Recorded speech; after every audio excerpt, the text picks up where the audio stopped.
Piazzi और Vygotsky के बाद में हम बात कर रहे हैं आज कोहलबर्ग की। कोहलबर्ग भी कोई ज़्यादा बड़ा नहीं है और कोहलबर्ग का संबंध हमने पढ़ा था जहाँ हमने विकास के सभी पक्ष पढ़े थे, शारीरिक, सामाजिक, मानसिक और संवेगात्मक। तो जहाँ हमने मानसिक पढ़ा था वहाँ हमने दो लोगों की बात की है, पियाजे की और वाइगोत्स्की की। लेकिन जहाँ हम समाज की बात करेंगे वहाँ हम बात करेंगे नैतिकता की, और नैतिकता का सिद्धांत दिया है कोहलबर्ग ने। किसने दिया है? कोहलबर्ग ने। ओके, तो हम बात स्टार्ट करते हैं। तो हम किसकी बात कर रहे हैं? कोहलबर्ग की। ठीक है, कोहलबर्ग का सिद्धांत नैतिक विकास का सिद्धांत है। ठीक है, कोहलबर्ग डायरेक्ट क्वेश्चन भी पूछ लिया जाता है कि नैतिकता का सिद्धांत किसने दिया, नैतिक विकास का सिद्धांत किसने दिया? तो वो दिया हमारे कोहलबर्ग ने। किसके दिया है? हमारे कोहलबर्ग ने दिया। ठीक है, तो नैतिक का मतलब होता है सही या गलत, अर्थात हमारे दिमाग में समाज के प्रति वो समझ विकसित हो जाना कि समाज किन चीज़ों को वांछित मानता है और समाज किन चीज़ों को अवांछित मानता है। जो चीज़ वांछित होती हैं उनको हम हमारे जीवन में आगे करते हैं, लेकिन जो चीज़ें अवांछित होती हैं उनको हम दोबारा नहीं करते। तो नैतिक विकास का सिद्धांत हमें यही समझाता है कि सही या गलत की परख होना। ठीक है, समाज के जो नियम कायदे कानून है उनको हम कितना हमारे जीवन में फॉलो करें, उनमें से क्या सही है और क्या गलत है। ठीक है, उन्होंने बताया था नैतिक दुविधा और नैतिक तर्क। जब इंसान के सामने संकट आता है, कोई समस्या आती है, तो उस टाइम उसकी तर्क जो क्षमता होती है उसको देखा जाता है। कि जैसे अगर मैं कहूँ कि कोई लड़का है और उसका लास्ट अटेम्प्ट एग्ज़ाम का है, ठीक है, और उसकी गर्लफ्रेंड ने उसको बोला है कि देखो अगर तुम इस एग्ज़ाम में पास नहीं होते हो तो फिर मैं तुमसे शादी नहीं करूँगी। जब वो बच्चा एग्ज़ाम देने जा रहा होता है तो रास्ते में एक्सीडेंट हो जाता है और वहाँ वो आदमी बहुत हेल्प के लिए रो रहा होता है। उस टाइम उसको दुविधा में होगा कि अगर मैं इस आदमी को बचाता हूँ तो मैं वैसे गया क्योंकि मैं एग्ज़ाम के लिए लेट हो जाऊँगा, और अगर मैंने उसको नहीं बचाया तो उसके सिद्धांतों के कहीं न कहीं हो रहा होगा, उसके सिद्धांत होगा हेल्पफुल नेचर का होगा, वो तो उसको लग रहा था कि मेरे सिद्धांत के खिलाफ है। लेकिन अगर वो इसकी हेल्प करता है और वो पेपर में लेट पहुँचता है तो फिर उसका हो सकता है कि उसके जीवन में जिस चीज़ के लिए उसने इतनी मेहनत की है वो चीज़ उसको हासिल ना पाए। उस टाइम जो हमारे तर्क करने की क्षमता होती है उसी से ही हमारे व्यवहार का पता लगता है कि मैं हमेशा सच बोलती हूँ। हो सकता है कि मुझसे पूछा जाए क्या तुम हमेशा सच बोलती हो? हाँ, मैं कहूँगी मैं हमेशा सच बोलती हूँ, लेकिन ऐसा नहीं होता। कभी-कभी मेरी परिस्थिति ऐसी आती है कि मुझे भी झूठ बोलना पड़ता है। तो ज़रूरी नहीं होती कि बोला हुआ हर झूठ हमारा गलत हो, कई बार हमारा झूठ अच्छे के लिए भी बोला जाता है। तो जब हमारे सामने कोई दुविधा आती है उस टाइम हम जो निर्णय लेने की जो क्षमता होती है हमारी, वो ही हमारा क्या होता है? नैतिक तर्क। ठीक है, कि हम उस चीज़ को कैसे समझ रहे हैं। अगर कोहलबर्ग की हम बात करें तो कोहलबर्ग की जो थ्योरी है उसको जेंडर बेस्ड थ्योरी कह सकते हैं, क्योंकि इन्होंने जो जितने भी इन्होंने प्रयोग किए थे सारे इन्होंने लड़कों पे किए थे, मतलब किसी भी लड़कियों पे नहीं किए। तो इनकी जो एक शिष्य थी कैरोल गिलिगन, उन्होंने बोला था कि पुरुष और महिला में कई चीज़ों में अंतर होता है। क्यों? जो पुरुष और स्त्रियों में उनके स्वभाव में भी अंतर होता है। स्त्री भावात्मक रूप से ज़्यादा होती है। स्त्री किसी भी चीज़ को दिल से ज़्यादा सोचती है, एज माइंड से कम सोचती है, जबकि पुरुष थोड़ा-सा अपन कह सकते हैं कि स्ट्रॉन्ग होता है, वो भावात्मक रूप से थोड़ा स्ट्रॉन्ग होता है। तो उस टाइम जब उन्होंने ये बात बोली थी तो उनकी जो शिष्य थी उन्होंने बोला था कि ऐसा नहीं है, ये एक जेंडर बेस्ड थ्योरी है, ये लिंग रूढ़िवादिता को प्रदर्शित करती है कि ज़रूरी नहीं है कि जो टाइम उस टाइम पुरुष ने सोची है वही बात स्त्री सोचे, स्त्री और पुरुष के में अंतर होता है। ठीक है, नैतिक तर्क मतलब मोरल डिसीजन, कि एक इंसान जब उसके सामने दुविधाएं आ रही है तो वो क्या डिसीजन ले रहा है, ये उसकी चीज़ को दर्शाता है। तो इन्होंने क्या किया था कि जो बच्चे थे उनके सामने काफ़ी उदाहरण पेश किए थे, और उन उदाहरणों के पेश पेश किए जब वो उन बच्चों की जो प्रतिक्रियाएं थी उन प्रतिक्रियाओं के हिसाब से इन्होंने ये सिद्धांत बताया था। पता नहीं कितने अनेकों उदाहरण देंगे, लेकिन एक जो सबसे बेस्ट उदाहरण था वो था इसका हिंज। ठीक है, तो हिंज की जो मतलब वाइफ थी उनके कोई बीमारी हो गई थी, तब हिंज के लिए वह एक जो ड्रग्स था जो वो लाना नेसेसरी हो गया था, लेकिन उसके पास इतना पैसा नहीं था। और जब डॉक्टर को पता चला कि इसकी मजबूरी है और इसको ये दवाई लेनी पड़ेगी, तो उसने उसका क्या किया, उसकी जो रेट थी वो 10 गुना ज़्यादा कर दी, लेकिन हिंज के पास उतना पैसा नहीं था। उस टाइम हिंज के दिमाग में आ रहा था कि क्या मुझे ये दवाई चोरी कर लेनी चाहिए, लेकिन अगर मैं चोरी करता हूँ तो ये मेरे जो नैतिक मेरे मतलब मैं जिन सिद्धांतों का पालन करती हूँ मेरे सिद्धांतों के खिलाफ है। लेकिन फिर उसने विचार किया कि अगर मेरे सिद्धांत किसी सही के लिए हैं तो वह सिद्धांत गलत नहीं है। अगर मैं आज चोरी करता हूँ तो मैं मेरी वाइफ की ज़िंदगी बचा सकता हूँ। उस टाइम वो दुविधा में आ गया कि क्या, तो फिर उसने 3 चीज़ें सोची कि क्या तो मुझे चोरी कर लेनी चाहिए, फिर पुलिस को, वाइफ को बचा के खुद को पुलिस में अंडर अरेस्ट कराना चाहिए। दूसरा उसने सोचा कि मुझे कैसे भी करके रिक्वेस्ट करके दवाई को ले लेना चाहिए। तीसरा उस लेकिन रिक्वेस्ट करने पर भी वो नहीं मान रहा, लेकिन तीसरा उसने ये सोचा कि जैसे तैसे करके मुझे दवाई चोरी करके और मेरी वाइफ को एक बार बचा लूँ बस। उस टाइम उसकी जो तर्क करने की क्षमता थी वो सिर्फ यही थी कि एक बार जैसे तैसे करके मुझे दवाई मिल जाए, और उसने उस दवाई को चोरी किया, अपनी वाइफ को लिया और बचाया। हालांकि हाँ, चोरी नैतिकता को प्रदर्शित नहीं करती, चोरी एक अनैतिक कार्य में आती है, लेकिन सही के लिए किया गया कार्य चोरी नहीं होगा। ठीक है। कोहलबर्ग ने अपने सिद्धांत में 3 अवस्थाएं दी थी और 6 प्रवस्थाएं दी थी। अगर हम बात करें तो क्वेश्चन सीधा भी आ सकता है कि कोहलबर्ग ने अपनी ये अवस्था और प्रवस्थाओं में भी अंतर सोचता है, और हम यहाँ भी क्वेश्चन गलत कर सकते हैं, इसलिए हमेशा याद रखिए अवस्था अलग चीज होती है, प्रवस्था अलग चीज होती है। एक अवस्था के अंदर 2 प्रकार की चीजें होती हैं। इसी प्रकार से हम कह सकते हैं कि अवस्थाएं 3 होती है, लेकिन प्रवस्थाएं कितनी होती हैं? 6 प्रकार की होती है। ठीक है। कोहलबर्ग ने यही स्पष्ट किया था कि व्यक्ति में नैतिकता का जो विकास जो होता है वो कभी भी ना तो भय, आलोचना या तिरस्कार के कारण नहीं हो सकता, जबकि व्यक्ति में जो नैतिक विकास होता है वो अपनी तर्क क्षमता के आधार पर होता है। तर्क क्षमता का मतलब होता है कि जरूरी नहीं है कि अगर बच्चे में आप अगर उसको डरा रहे हो, किसी चीज का उसके अंदर भय बना रहे हो, तभी आप उसके अंदर नैतिक विकास को कर सकते हो। नहीं, आप बच्चों पे डिसीजन दिए, उनके सामने आप समस्याओं को रखिए, आप उनसे, मैं तो कहती हूँ अगर आपके अपने भी बच्चे हैं तो आप उन बच्चों से भी ये बात पूछिए कि अगर ऐसा होता है तो आप क्या करेंगे। उनके सामने कुछ कंडीशंस रखिए कि ये एक पेन है और ये इस पेन से आज आपको होमवर्क करके ले जाना है, और हो सकता है जब होमवर्क करके उसको पेन से ले जाना हो, वो पेन उस टाइम घर में नहीं हो, तो आप क्या करोगे। तो उस टाइम बच्चा, और हो सकता है कि पड़ोसी के घर में वो पेन पड़ा हो और बच्चा वहाँ खेलने जाए, उस टाइम बच्चे की क्या प्रतिक्रिया होता है। उसके दिमाग में अगर ये आता है कि मेरे टीचर ने मुझे होमवर्क पेन से करने के लिए दिया और मेरे घर में पेन नहीं है और बाहर से मैं ला नहीं पा रहा हूँ, अगर मैं इस पेन को ले जाता हूँ और मैं इस पेन से मेरा होमवर्क करता हूँ तो हो सकता है मैं कल पिटाई से बच जाऊँ। दूसरा विचार उसके दिमाग में ये भी हो सकता है कि मैं उनसे रिक्वेस्ट कर लूँ, मैं उनको बोलूँ कि एक बार मुझे आपका पेन चाहिए, मेरे पास पेन है, मेरा होमवर्क करना जरूरी है। तो हो सकता है कि उनका जो नेचर है वो उसको पेन दे दें। तीसरा उसके मन में ये भी हो सकता है कि इनको क्या पता चलता है, मैं उनके घर से पेन ले जाता हूँ, मैं मेरा होमवर्क करके और वापस इनके घर में कहीं ना कहीं बाहर रख जाऊंगा। तो ये भी, तो उस टाइम जो बच्चा जो राइट डिसीजन ले रहा है, उस डिसीजन के आधार पर हम बच्चे को ये कह सकते हैं कि बच्चों में किस चीज के प्रति नैतिकता है। हम कहते हैं कि बच्चा बहुत ईमानदार है, तो हम उसकी ईमानदारी को कैसे देखते हैं। हम कहते हैं कि ये बच्चा क्लास में से किसी बच्चे की चीज नहीं लेके आता, तो वो बच्चों की नैतिकता होती है।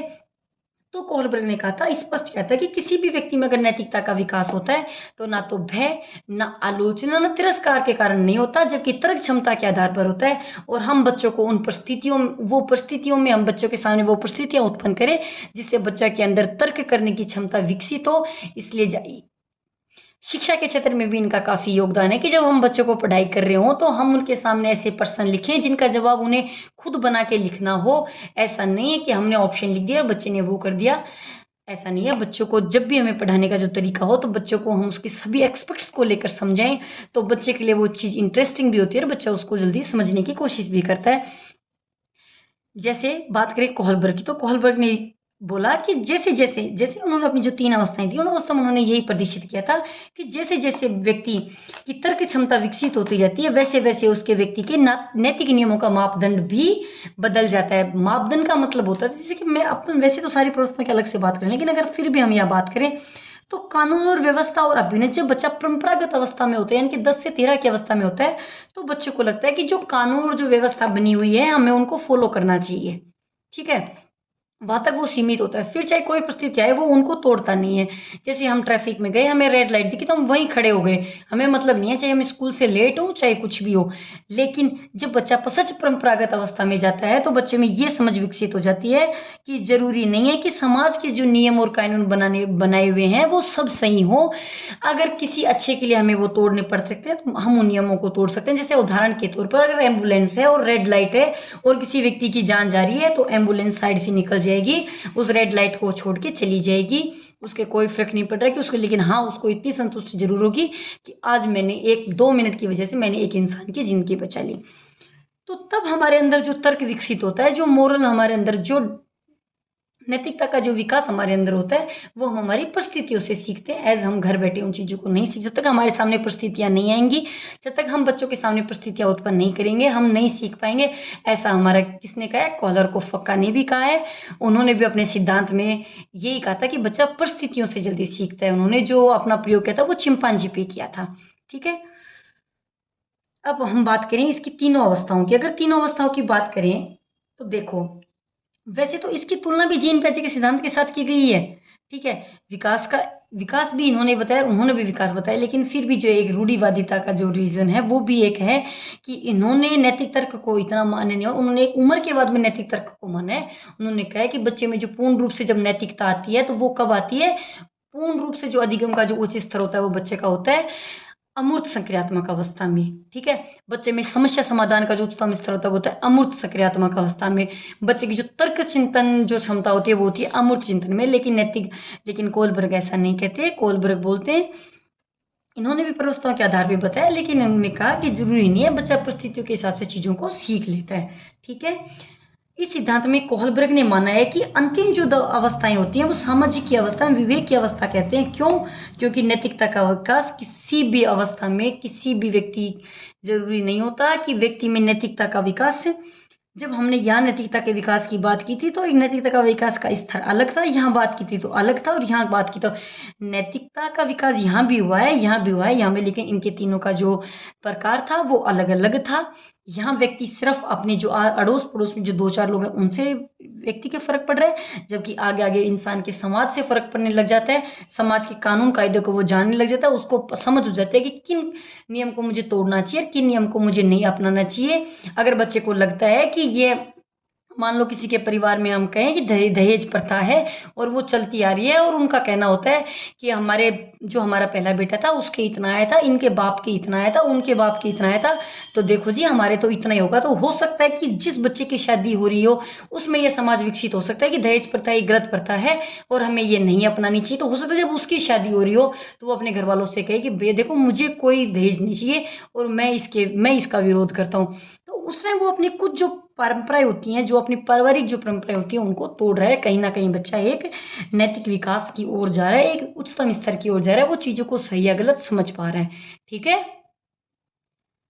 अब बात करें कोहलबर्ग की, हम इनकी जो अवस्थाएं हैं उनको ढंग से समझते हैं। तो पहली अवस्था है पूर्व परंपरागत अवस्था, 4 से 10 की अवस्था। ठीक है, यानी कि आज्ञा व दंड और अहंकार की अवस्था। आज्ञा व दंड की अवस्था से हम क्या कह सकते हैं? आज्ञा व दंड की अवस्था से देखो, सीधे सीधे हैं, स्पष्ट शब्द हैं, कोई तोड़ मोड़ वाले शब्द नहीं, आज्ञा और दंड। ठीक है, यानी इस अवस्था में बालक मानता है कि उसको लगता है कि जो हमारे बड़े हमें करने के लिए बोल रहे हैं वह उन्हीं चीज़ों को नैतिक मानता है, जिसके लिए उसके माँ बाप उसको करने के लिए कहते हैं वह उन्हीं चीज़ों को नैतिक मानता है, और जिनके लिए उसको मना कर दिया जाता है वह उन चीज़ों को अनैतिकता मानता है। इसलिए वह उन चीज़ों को नहीं करता जो चीज़ें उसके माँ बाप उसको नहीं बोल रहे, जिस चीज़ों के लिए कहते हैं उस चीज़ों को वो कर लेता है। यानी कि अगर बच्चे को ये कह दिया जाए कि अगर बच्चे की बहुत अच्छी कोई चीज़ है, मान लो कोई बच्चा है उसको साइकिल बहुत अच्छी लगती है और आप उसको बोल रहे हो कि देखो अगर आज तुमने पढ़ाई नहीं की तो मैं तुम्हें साइकिल नहीं दूंगी, तुम्हारी साइकिल मैं लॉक करके ऊपर रख रही हूँ। तो उस टाइम जो बच्चा होगा उसको लगेगा कि उसके लिए वो एक पनिशमेंट का कार्य करेगा और वो बच्चा तुरंत अपना होमवर्क करेगा, क्योंकि उसके उस चीज़ से फर्क पड़ेगा, आज्ञा व दंड की अवस्था। ठीक है, लेकिन हम जैसे थोड़े बड़े हो जाएंगे, हमसे कहा जाएगा कि तुम होमवर्क कर लो, मैं तुम्हें ये ला के दूंगा, तो शायद हम नहीं करेंगे, क्योंकि उस टाइम तक हमारे बहुत एक्सपेक्ट्स हो जाएंगे, हमारे आसपास की जो चीज़ें होंगी वो बहुत बदल चुकी होंगी, हमारा जो सोच का दायरा होगा वो बड़ा हो चुका होगा, और हमें खुद लगेगा कि ठीक है अगर उससे नहीं तो हम किसी और चीज़ से टाइम पास कर लेंगे, लेकिन अगर वो नहीं देंगे तो हमारा काम चल जाएगा। लेकिन जब बच्चा 4 से 10 की उम्र में होता है तो बच्चे को लगता है कि अगर मुझे साइकिल नहीं दूंगी, मैं साइकिल के बिना क्या चलाऊंगा, मेरा मन कैसे लगेगा। ठीक है, सरल अहंकार की अवस्था। इस अवस्था में जब बालक होता है तो व्यक्ति या वस्तु जब उसकी आवश्यकता की पूर्ति हो रही होती है किसी चीज़ से, उसको लगता है कि मुझे ये चीज़ चाहिए। ठीक है, तो अगर वो उसको मिल जाता है तो बच्चा उसको नैतिक मानता है, और अगर वो चीज़ उसको नहीं मिलती है तो बच्चा उस चीज़ को अनैतिक मानता है। अगर मैं स्पष्ट भाषा में कहूँ, अर्थात जिस व्यक्ति या वस्तु को बालक की आवश्यकता की पूर्ति होती है उस व्यक्ति या वस्तु की रक्षा के लिए ही बालक उसको नैतिक मानता है, वरना बच्चा उस चीज़ को गलत मानता है। परंपरागत अवस्था 10 से 13, यानी कि प्रशंसा की अवस्था।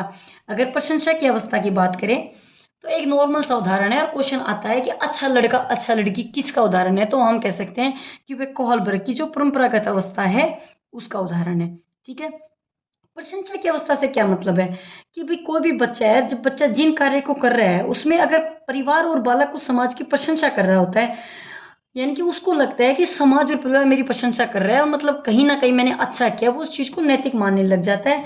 ठीक है। लेकिन जिन जिन कार्यों पर अगर हम बच्चों की आलोचना कर लेते हैं या उसकी बुराई करने लग जाते हैं, तो उससे उस चीज को फर्क पड़ता है कि सबने मेरी बुराई की, सबने मुझे अच्छा नहीं बोला, तो उस चीज को बच्चा अनैतिक मानता है। इनकी प्रशंसा की अवस्था कि ये एक, अगर मैं मेरी भाषा में कहूँ तो हो सकता है कि प्रशंसा की अवस्था कि हम इंसान को अच्छा बोल के उससे कुछ भी करवा सकते हैं। ऐसा स्किनर ने पुनर्बलन के रूप में भी हम इसको काम में ले सकते हैं। ठीक है। प्रशंसा की अवस्था। उसके बाद की जो हमारी अवस्था है वो सामाजिक अनुबंधन अभिविन्यास, यानी कि बच्चे में ये समझ विकसित हो जाती है कि समाज में जो कायदे कानून बने हुए हैं, चाहे कोई भी परिस्थिति हो, हमें उनको तोड़ना नहीं है और हमें उनको फॉलो करना है। बच्चा उन चीज़ों को तब तक नैतिक मानता है जब तक कि वो सच परंपरागत अवस्था की ओर नहीं जाता। उसकी नज़रों में वो सब चीज़ें सही होती हैं जो नियम और कानून गवर्नमेंट ने बनाए हुए हैं, उनका वो पूर्ण रूप से पालन करने की कोशिश करता है। ठीक है। उसके बाद आती है हमारी पसच परंपरागत अवस्था। कौन सी अवस्था? पसच परंपरागत अवस्था। ठीक है। अगर हम पसच परंपरागत अवस्था की बात करें तो सामाजिक अनुबंधन अभिविन्यास, मतलब बच्चा ये सोचता है, जब सामाजिक अनुबंधन विकास की ओर होता है तो बच्चे को लगता है कि जरूरी नहीं है कि जो जो रीति रिवाज या जो चीज़ें समाज के द्वारा या जो नियम समाज के द्वारा बनाए गए हैं वो सही है और हमें उनको फॉलो करना ही चाहिए। ऐसा नहीं होता। अगर बच्चों के सामने परिस्थिति आती है तो बच्चा उनको तोड़ सकता है। जैसे मैं कह सकती हूँ कि सामाजिक अनुबंधन अभ्यास एक हिंज की जो चोरी थी उसको प्रतिष्ठित करता है। किसको? हिंज की चोरी को। अगर अपनी सरल भाषा में मैं बात कहूँ तो इस अवस्था में नैतिकता का आधार स्वयं के जीवन की रक्षा करना होता है। जब व्यक्ति यदि इस अवस्था में पहुंच जाता है तो वह इस बात को समझने लग जाता है कि समाज के जो रीति रिवाज हैं, जो परंपराएं हैं, जो मर्यादाएं हैं, वो हमारे लिए हैं, ना कि हम इनके लिए हैं। ठीक है। लोगों ने बना दी वो बात अच्छी है, हम उनको फॉलो भी करेंगे, ऐसा नहीं कि हम उनको पूर्ण करेंगे, लेकिन फिर भी वो कहते हैं कि हम इतने इनमें बंधे हुए नहीं है कि अगर कुछ गलत हो रहा है और हमारे जीवन में अगर संकट आ रहा है तो हम उनके ऊपर ही चलेंगे। नहीं, अगर हमें लगेगा हमारे जीवन में संकट है और अगर हम ये नियम तोड़ते हैं तो हमारी समस्याओं का समाधान होता है, तो उस दौरान बच्चा होता है, बच्चा उस नियम को तोड़ने की नैतिकता रखता है, उस टाइम उसकी नैतिकता का नियम वो ही हो जाता है। उसके बाद आती है हमारी विवेक की स्तर। ये हमारे सर्वोच्च स्तर अवस्था कहा जाता है। इस अवस्था में आकर नैतिकता का आधार किसी भी प्राणी मात्र के जीवन की रक्षा करने के लिए जो भी कार्य किया जाए उस कार्य को ही व्यक्ति नैतिक मानता है। कि बच्चों को जो लगता है जो सही है वो सही है, फिर चाहे वो उसके माँ बाप उसको बोल दे, चाहे उसका कोई अध्यापक उसको बोल दे, उसकी खुद की एक समझ विकसित हो जाती है। उसको लगता है कि जो चीज़ सही है वो ही सही है, जो गलत है वो गलत है। अर्थात इसकी जो हमने 6 अवस्थाएं पढ़ी उसमें जो हमने पहली अवस्था पढ़ी वो होती है आज्ञावे की। तो हम कह सकते हैं कि बच्चों को हम दंड देकर हमारी बात मनवा सकते हैं, जिसमें मैंने साइकिल का उदाहरण दिया था। उसके बाद मैंने बताया अहंकार की अवस्था। इस टाइम जो बच्चे का केंद्र होता है वो खुद की ओर होता है। बच्चे को लगता है कि मेरी जो आवश्यकता की जो पूर्ति है वो बच्चा चाहे कैसे भी करो, उसकी आवश्यकता की पूर्ति हो जाती है तो उस चीज़ को नैतिक मानता है, जो नहीं होती तो अनैतिक मानता है। प्रशंसा की अवस्था होती है कि अच्छा लड़का एक अच्छी लड़की, इसका उदाहरण है, काफ़ी बार उससे क्वेश्चन भी आया हुआ है। ठीक है। उसके बाद कानून और व्यवस्था विन्यास का उच्चतम स्तर भी पूछा जा सकता है। तो जो इसकी उच्चतर जो अवस्था होती है वो सैद्धांतिक विवेक का स्तर होता है, जबकि निम्नतम जो होती है आज्ञा और दंड की होती है। ये सदैव लागू नहीं रह सकती, क्योंकि जब बच्चा बड़ा हो जाता है तो आज्ञा व दंड कहीं भी काम नहीं करता, फिर तो बच्चों की मनमानी काम करती है। जैसा कैसा तो कोहलबर्ग ने भी कह दिया कि बच्चा यहाँ के सिद्धांत तोड़ लेता है। ठीक है। सभी संस्कृतियों पर लागू नहीं होता। अब इनके कोहलबर्ग के सिद्धांत की जो 3 कमियां थी वो उनमें सबसे बड़ी जो कमी थी, सबसे पहली कमी थी लिंग रूढ़िवादिता। लिंग रूढ़िवादिता का मतलब है क्योंकि इन्होंने जो प्रयोग किया था वो लड़कों पे किया था, लड़कियों पे नहीं किया था। जबकि इनकी जो शिष्य थी कैरोल गिलिगन, उन्होंने बोला कि ऐसा नहीं होता, पुरुष और स्त्री भावात्मक रूप से अलग अलग होते हैं। स्त्री थोड़ी भावुक होती है जबकि पुरुष उतना भावुक नहीं होता। स्त्री जो होती है वो ज़्यादा दिल से सोचती है, जबकि पुरुष जो होता है वो दिमाग से चीज़ों को ज़्यादा सोचता है। हो सकता है कि अगर वही परिस्थितियाँ अगर स्त्रियों के या लड़कियों के सामने रखी जाती तो वो किस रास्ते को चुनती, ये हमने अभी डिसाइड नहीं किया। हो सकता है कि पुरुष इस रास्ते को चुन रहे हैं तो स्त्री इस रास्ते को चुने, यह निश्चित नहीं है। ठीक है। तो लिंग रूढ़िवादिता को इसने अपनाया। इसने लिंग रूढ़िवादिता का सिद्धांत भी इसको कह सकते हैं कि जेंडर बेस्ड थ्योरी है और सभी संस्कृतियों पर लागू नहीं हो सकती है। ठीक है। जरूरी नहीं होती है कि जो नियम यहाँ अपने यहाँ है ये नियम अगर अपन बाहर जाएं तो वहाँ भी ये चीज़ें हों, ऐसा नहीं होता। सबके नियम अलग अलग होते हैं, सभी संस्कृतियाँ अलग अलग होती हैं। तो ये था हमारा कोहलबर्ग का सिद्धांत। कोहलबर्ग का सिद्धांत हमारा यहीं खत्म होता है। इसके बाद में हम करेंगे कोहलबर्ग के कुछ क्वेश्चंस के थ्रू आपके ढंग से समझ में आ जाएगा।